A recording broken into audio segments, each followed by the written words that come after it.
Hello guys, welcome back to my YouTube channel Ease in Learning. Our today's topic is blended learning that comes under information and communication technology. We will start with the meaning of blended learning. So, a style of education in which students learn via electronic and online media as well as traditional face to face teaching. जिस learning में, जिस education में electronic media और face to face teaching साथ में हो, मतलब online और ऑफलाइन टीचिंग साथ में हो, वो ब्लेंडेड लर्निंग कहलाती है. Ideally, each, both online and offline, will complement the other by using its particular strength. जैसे कि हर क्लास जो है स्कूल में भी वो स्मार्ट क्लास बना दी गई है.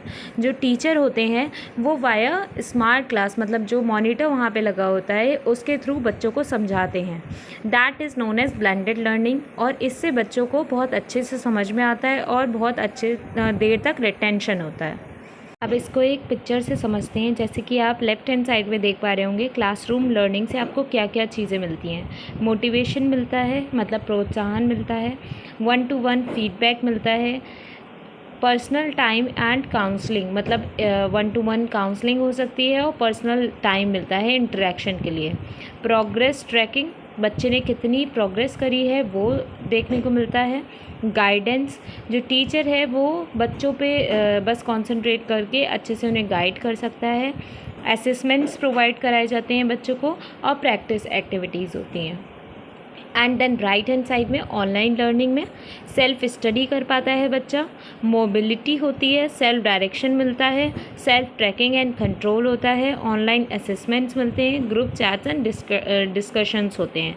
और अगर इन दोनों को साथ में मिला दिया जाए वो ब्लेंडेड लर्निंग हो जाती है. मतलब क्लासरूम में ही अगर ऑनलाइन लर्निंग हो जाए, टीचर भी वहाँ प्रेजेंट हो, ऑनलाइन इंटरफेस भी हो, तो वो ब्लेंडेड लर्निंग होता है. Let's talk about advantages and challenges of blended learning. तो पहले हम एडवांटेजेस डिस्कस करेंगे. एडवांटेजेस हैं content can be personalise to learner needs. जैसे जो बच्चा जो सीखना चाहता है उसी हिसाब से जो कंटेंट होगा वो प्रोवाइड कराया जाएगा. Electronic resources can be used to provide further support for peoples. और जो टीचर जो पढ़ा रहे होंगे उन्हें इलेक्ट्रॉनिक रिसोर्सेज अलग अलग मिल जाएंगे पढ़ाने के लिए. Peoples can complete independent activities at their own pace. और जो इंडिपेंडेंट एक्टिविटीज़ हैं वो पीपल्स अपने आप से ही कंप्लीट कर पाएंगे. Childrens work is automatically saved and can be marked online.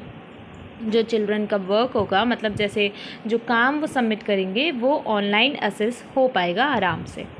Now challenges.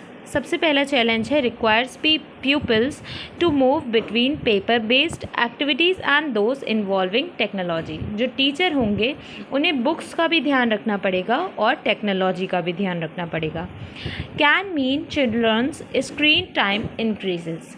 बच्चों को अगर 7 से 1 बजे तक पूरा ऑनलाइन इंटरफेस पे ही देखना पड़ेगा तो उनकी आई साइट भी वीक हो सकती हैं. The required technology may not be readily available in the classroom. जो टेक्नोलॉजी रिक्वायर्ड है वो हो सकता है एकदम से क्लासरूम में अवेलेबल भी ना हो पाए. Teachers workload could increase due to the need to produce additional resources. और एडिशनल रिसोर्सेज प्रोवाइड करने की वजह से टीचर्स का जो वर्कलोड है वो इंक्रीज़ हो सकता है. So this was all about blended learning. Thank you for watching my video, and if you are liking my content, do not forget to like, share and subscribe to my YouTube channel.